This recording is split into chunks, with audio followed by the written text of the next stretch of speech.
Hello,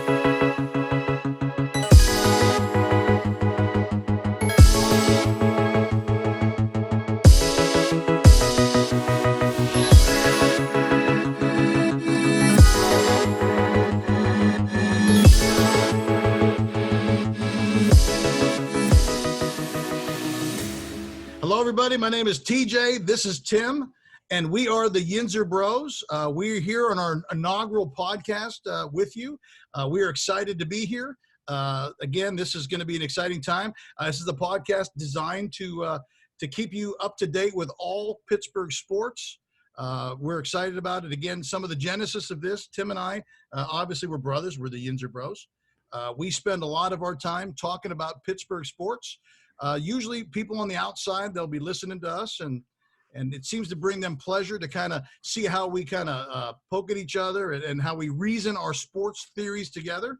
So we thought, well, why not put that on a podcast and share that with the entire world? So here you are today with us on the initial broadcast of the Yinzer Bros.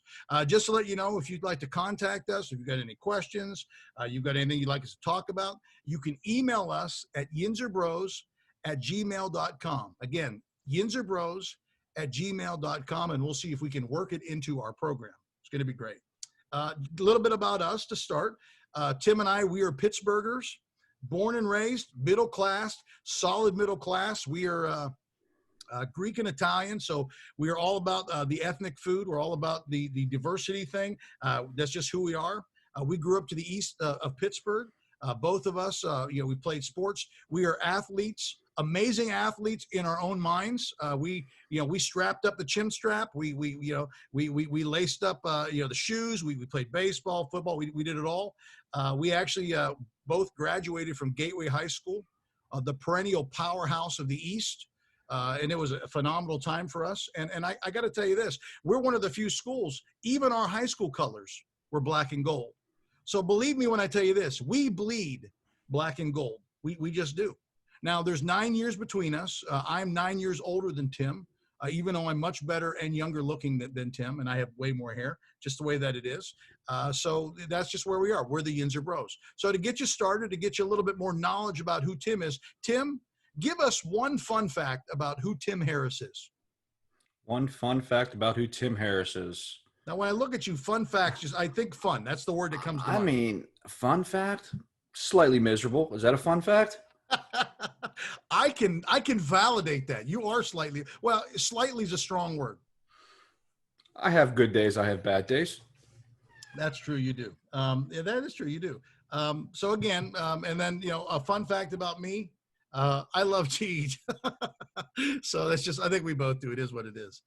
Again, the Yinzer Bros podcast, we are here today to discuss sports, Pittsburgh sports. Now, again, we're going to focus primarily on the big three. When you think of the big three, you think of first, because of the season that we're in, we're first talking about hockey, the Penguins. So, the Penguin season just finished up. Tim, if you could describe your emotional attachment, how you feel about the Penguin season 2020, what would that word be? Disappointment. Disappointment. That's a good word. Disappointment's a very good word. I think it's good. I would say also, shocked. I'm shocked that we went out that early, but it is what it is. Again, we're not going to spend too much time with the Penguins because their season's over. And then, we move to the Pirates. The Pittsburgh Pirates, yes, they are still a professional team in the city of Pittsburgh. Tim, when you think of one word to describe the Pirates, what word would that be? Stink. They do. But, hey, they're rebuilding, right? Stink. They do. It's bad. Heartbreak, stink, death. I mean, all those can sum up the Pirates. They're so bad. They are. I mean, the PNC Park, great place to see a game when you can see a game again, right? But let's just be real. The product they put on the field isn't very good. We're in solid last place, I think, in the whole league right now. I think, there may be somebody that tied us right now, but we're really bad, and the future isn't bright. But we're not here to talk about the Pirates either. We're here to talk about the Steelers again, because let's just be real.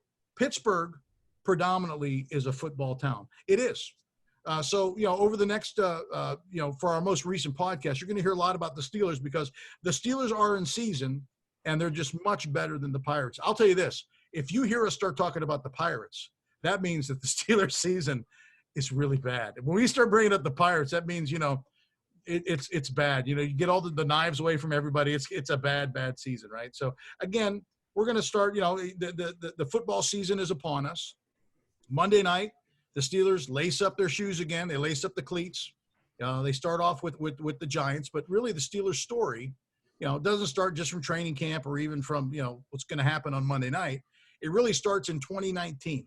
2019 for a Steeler fan was a terrible, terrible year. It was. Do you remember 2019? What are some of your overall feelings from 2019? Overall feelings of 2019.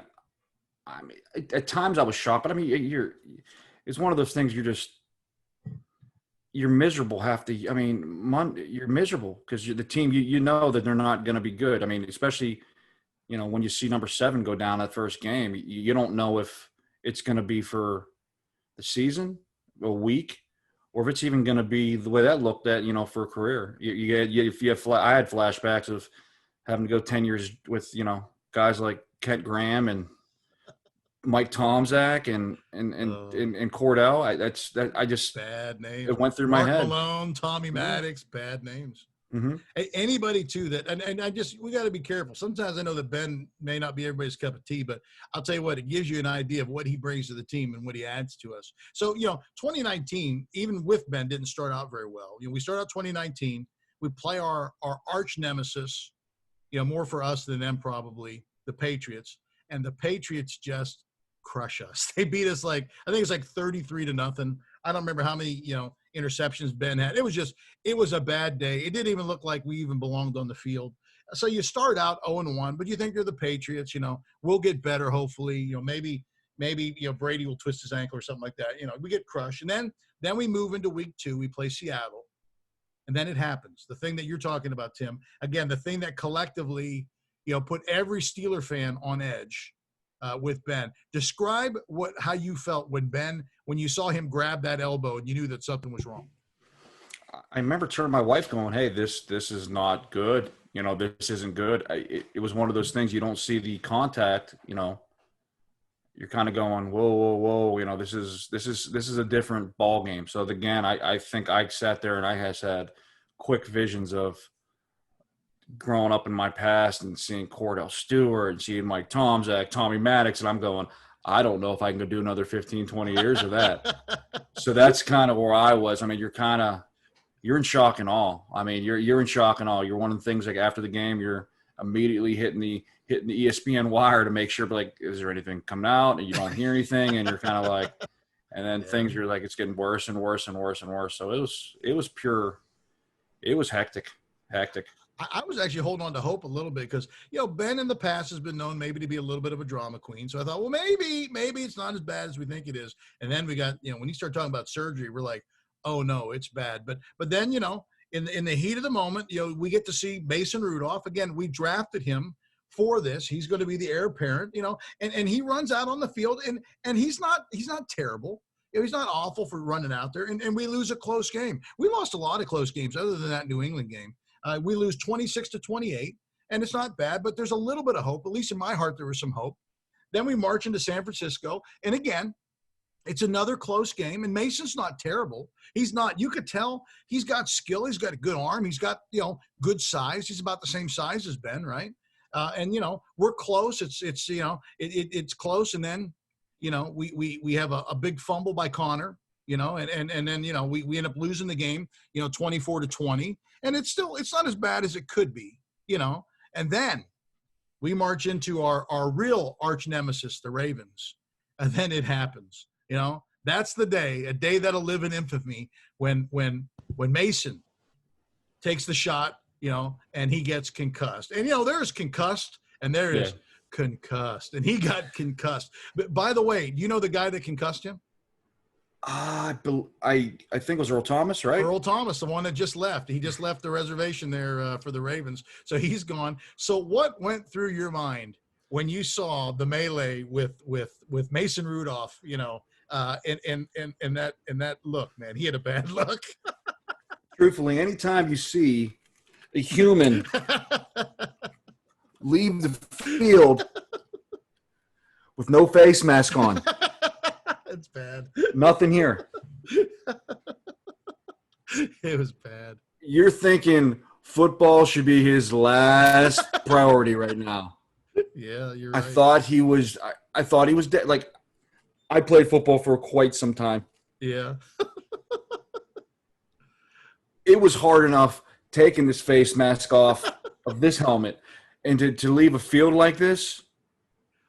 I mean, why did he take the face mask off? Because, I mean, and they let him walk off the field too, which I don't understand that either. For the love of God, put his face mask back on so he doesn't look like a doofhead. He looked awful. You put a bag over it. Do something. It was bad. Do something. I mean, it was bad. And let's just be real. He was never the same after he got concussed. He was never the same.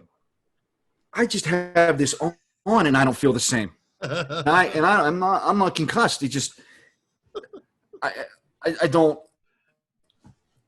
I'm thinking he may have slept like this for days. He may have. I don't know. But but then you had an opportunity to see your guy. Your guy got to come into the game. Hodges, the Duck, he got to come in again because we didn't have Dobbs. Dobbs was gone. We traded Dobbs away for a 5th rounder. He was in Jacksonville. Dobbs was my guy. Your guy, the Duck, made the team. And I got to be – I'm not a big Duck fan. The Duck came out, by the way. Thank God we'll get rid of these things. He comes in, and he's not awful. He's like 7 for 9 for like 68 yards. And, again, they have a chance to win. These games are close. In the end, Juju puts the ball on the turf, and we lose 26-23 against a Ravens team that would finish 14-2, which was fantastic. I mean, they looked really good. So it's a tough season for Steeler fans, but somehow we claw our way back to 8-7. I don't know how. It's terrible. I don't know how. I think it's Tomlin's one of his best coaching years ever. With the guys that he had to be able to do what he did was unbelievable. So we get there. It's 8-7. We're playing again the hated Ravens. We got to beat the Ravens to have a chance to get into the playoffs. They're resting all their guys because they don't need anything. They already got everything sewed up. They got everything's done. So the Duck takes the helm again. The Duck, your guy, the Duck, who's no longer with us. He's gone, and we'll talk about that in another podcast. You got to pick one of the two evils. I mean, do you pick the Duck or do you pick this guy? That's true. It's bad. You got that or you got this. It's bad. Is there a door 3? If we had a door 3, that would be great. So the Duck comes in again, and he's going against the juggernaut all-world quarterback RG3, who's done absolutely nothing, but he's their guy, and he goes after. And what does the Duck do? He's 9 for 25 with 95 yards. He stunk. I get you. He stunk. But again, I've said this time and time before. You can hate on him all you want. Mason stunk too. But he was concussed. There were medical reasons for that. He was concussed. If you got this on, I'll give you a pass. The Duck, I liked him. He looked like he had a little bit of moxie in the pocket. He won, I think, 2 or 3 games in a row. Stuff came crashing down. I mean, but again, if you're calling on the Duck to save your season, it's bad. It's bad. So I'm not going to tamper and say, hey, Josh Dobbs is the greatest thing on the planet, because I think he stinks too. If you're the 3rd string quarterback in Jacksonville, you stink also. So you have a point. That's true. But I still like him. I mean, I think he's got specs that the Duck doesn't have. I mean, you're right. Duck, the Duck may have moxie, but he doesn't have an arm. He doesn't have size.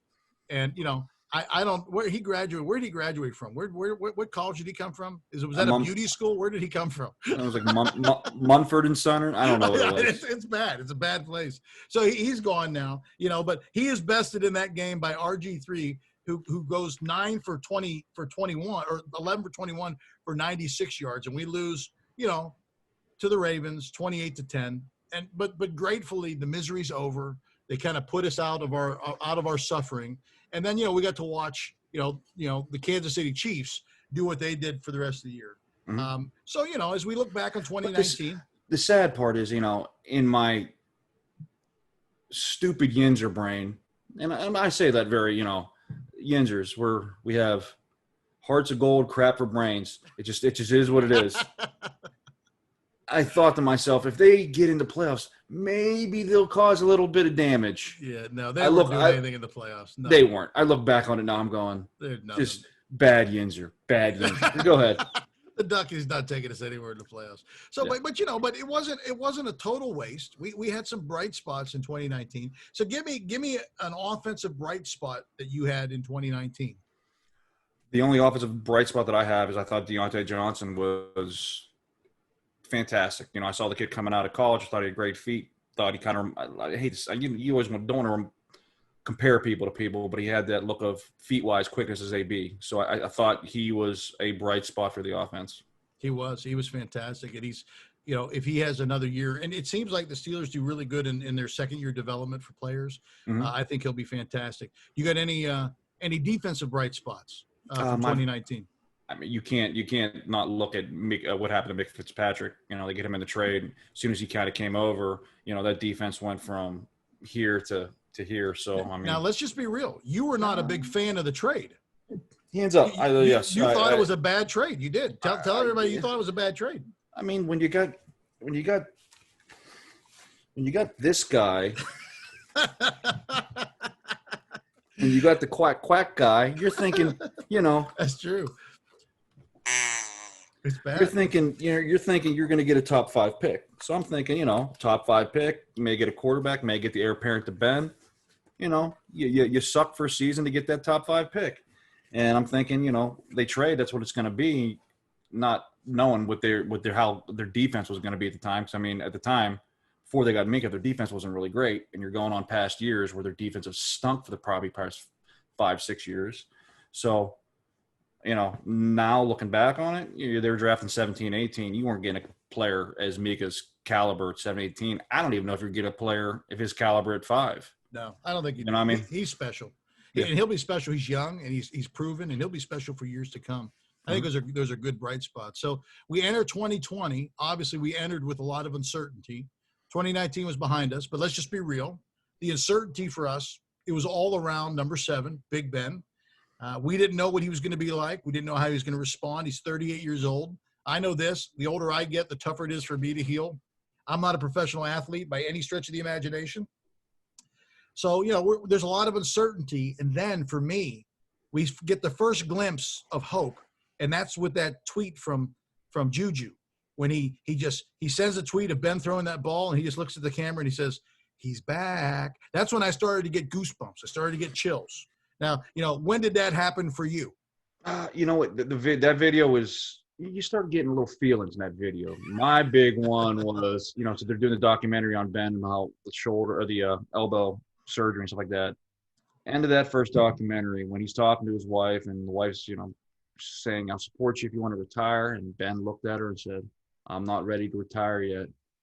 And she goes, she says, he's told me I'm not done. I had that Rocky moment, that Rocky moment when Adrian just goes, just win. And yet, yeah, I had feelings. I got up. I almost ran outside through a brick wall.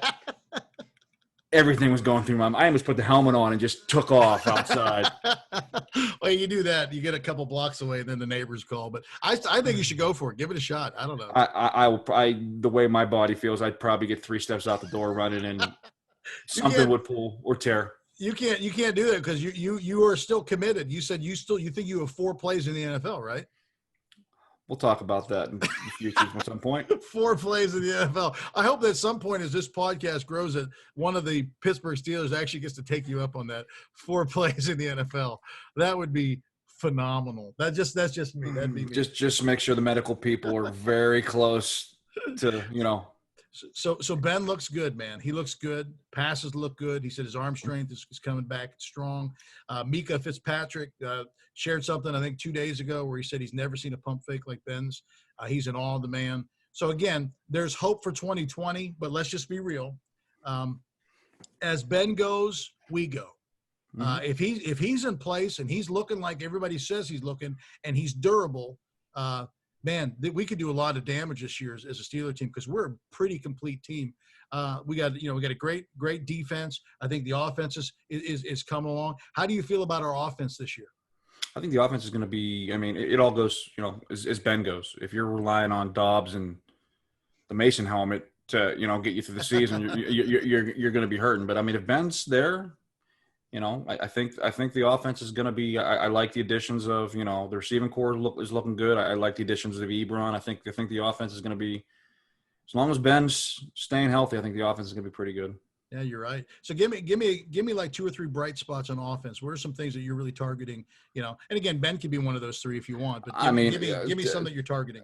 To me, the obvious, it is Ben. If he stays healthy, I think they're going to be good. On the receiving core, I think the addition of, a healthy Juju coming back, and I think Deontay Johnson, his second year, and James Washington, I think he's going to be electric coming up. And then I think the addition of Eric Ebron is going to help even the receiving core and the running game in general, because I think it's going to, between him and McDonald, it's going to open up the middle of the field a lot, which those guys on the outside are not going to have to get doubled. So I think Juju may have a better year. I think, like I said, Deontay Johnson, but I think it's going to help the offense in general be more well-grounded.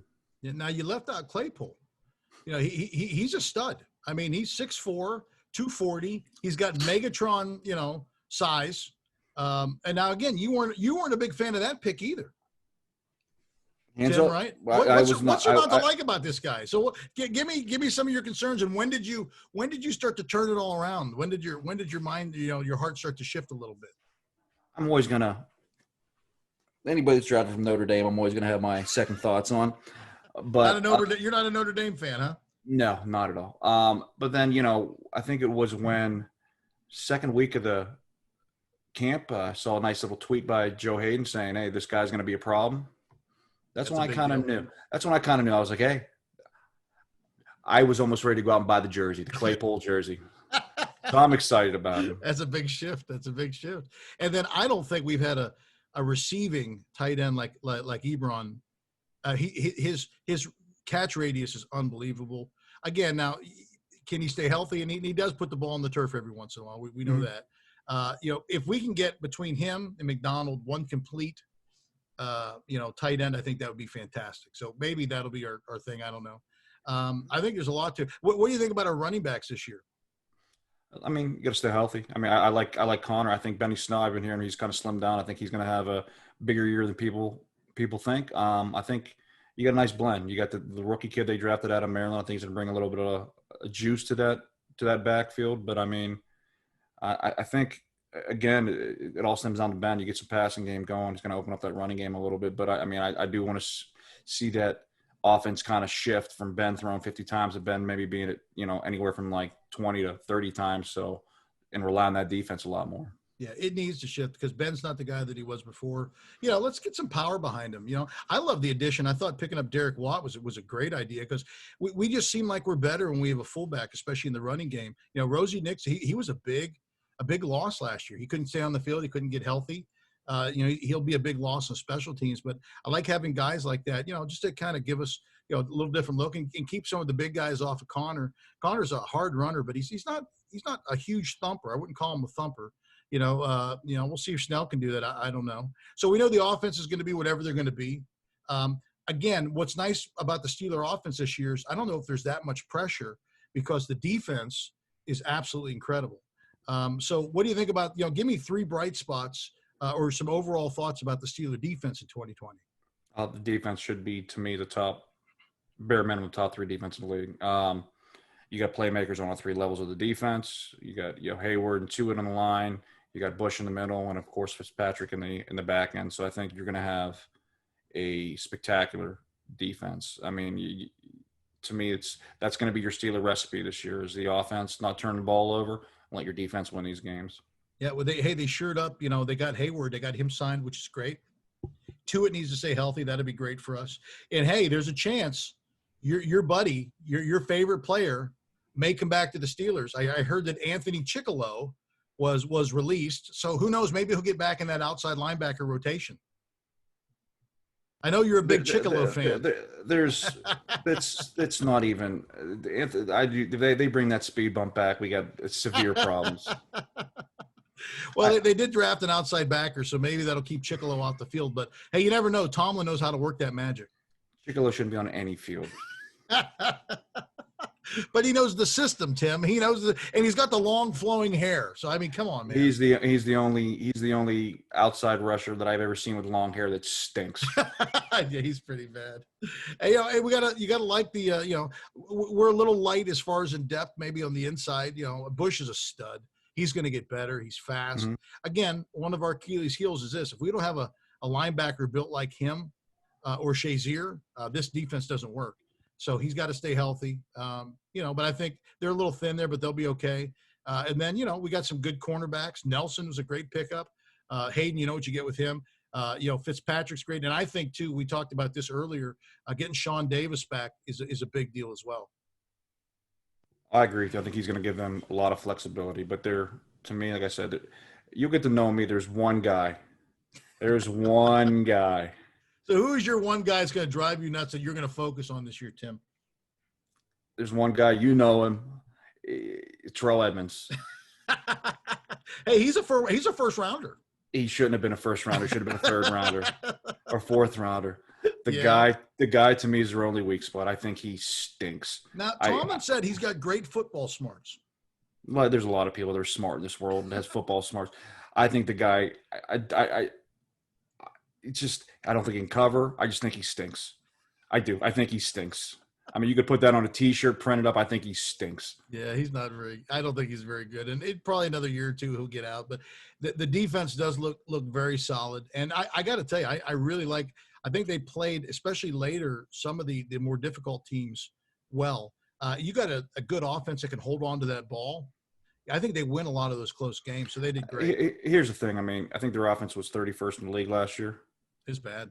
It was bad. If you have an offense that's middle of the road, and you went 8-8 last year with the offense was 30, I mean, you should be a 12-4, 11-5 team. Oh, you're right. So we have, again, the year starting. We play Monday night right out of the gate. Last year we started our season off with the Patriots, not a good draw.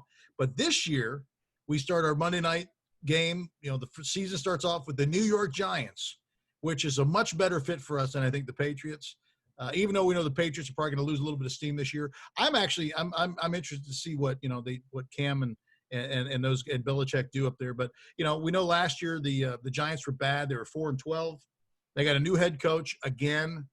They got a decent rookie quarterback, but let's just be real. He's nothing to he's still in development. So I'm not worried about Daniel Jones at all. Really, other than Saquon Barkley, does anything on the Giants scare you? No, their coach is a stooge. Saquon Barkley's good. Their quarterback, he doesn't throw interceptions. He just fumbles the ball 19,000 times. So, I mean, you're basically, it's the recipe that a Steelers defense, where you have pretty much two of the best outside pass rushers in the league, they should feast. They should beat this team handily. That being said, I've seen this story before.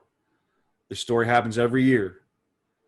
There's always that one, the Steelers, they play up to their competition, they play down to their competition. And there's always that one Mike Tomlin special.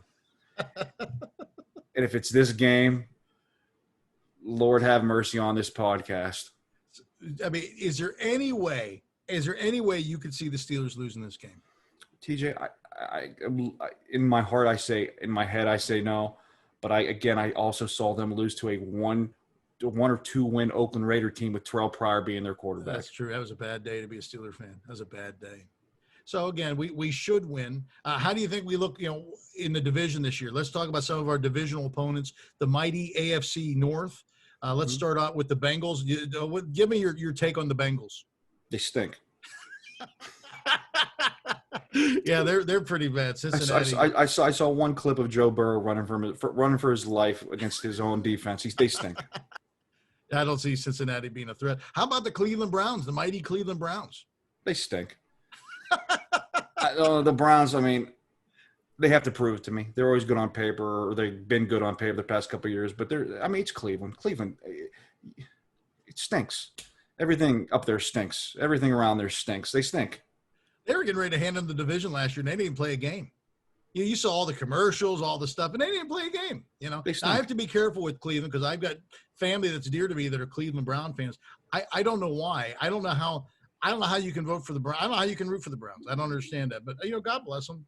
Good thing I don't have to be, so because they stink. They stink. so then we're targeting really the power of the division. Is going to be probably us and the Ravens. Give me your take. What do you think the Ravens are going to do this year?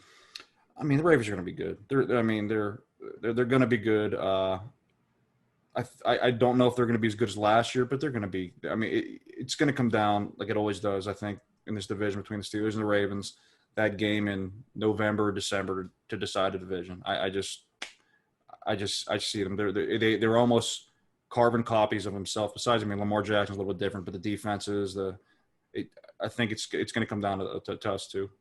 Well, you got to think. I mean, is Lamar Jackson going to be as good this year as he was last year? I think that they probably got a little bit more tape on him now, right? I think basically no. I don't think he was fantastic last year. So I don't know if he's going to be as good as he was last year. I think Tennessee kind of put a picture out on him in the playoff game to kind of make him throw to the outside, keep him in the pocket. I mean, it's easier said than done, but I mean, there is a blueprint because I mean, he's not very accurate unless I see something out of Lamar Jackson, early in the season that, now he's this accurate passer throwing the ball over the field. I mean, no, I think he's going to take a step back, but yeah, you make him beat you with your arm. That you don't want him to try to beat you with his legs. And they're not the same team they were. They lost Earl Thomas. They lost that one guard that retired. They're all guard. Yeah, he retired too. Mm-hmm. So who knows? As we kind of get into stuff. I know that you're a big fan of Harbaugh. I think you think he's a great coach. I do. I do. I mean, we've had our differences on that. I just think anytime you can win a Super Bowl with Joe Flacco as your quarterback, you're doing something right. That's true. Joe's terrible. Actually, and just for the record, just so you guys know, Tim thought it'd be a great idea to bring Joe Flacco in as a backup. He did. I'm going to ask you this question. Would you rather have Amazing did that too a few times. This guy, or would you rather have Flacco? Now, once you put it that way, I don't know. We'll see. If it's the guy in that helmet with that acuity, I probably Flacco, but I don't know how well he'd be received in Pittsburgh. But Monday night's coming, the season's coming. We are excited to embark on another Steeler year. It's going to be great. Again, we are the Yinzer Bros. If you'd like to ask us any questions, if you've got any comments for us or anything at all, you can email us at yinzerbros@gmail.com. Again, that's yinzerbros@gmail.com. Also, you do us a great favor if you would like our page and subscribe to our channel. If you subscribe to our channel, anytime we drop new content, you get alerted to that. It'll be a great thing. We're going to continue to give you the best, most up-to-date Pittsburgh sports talk that we can. So again, if you could spread the word, that would be great too. I'm TJ. That's Tim. We're the Yinzer Bros. We will see you next week. Hey, let's hope for a Steelers win. Have a great day.